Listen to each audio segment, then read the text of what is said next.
先生太太你好，我要自我介绍，我的名字叫阿尤尼，我今年40岁，我结婚了，我有3个孩子，我信仰回教，我身高155公分，我的体重61公斤，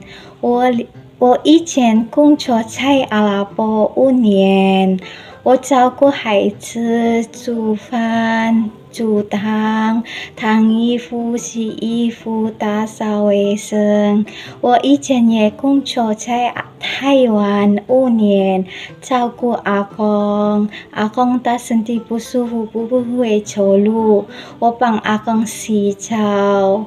煮饭、喂药，带阿公去医院。好，谢谢先生太太，拜拜。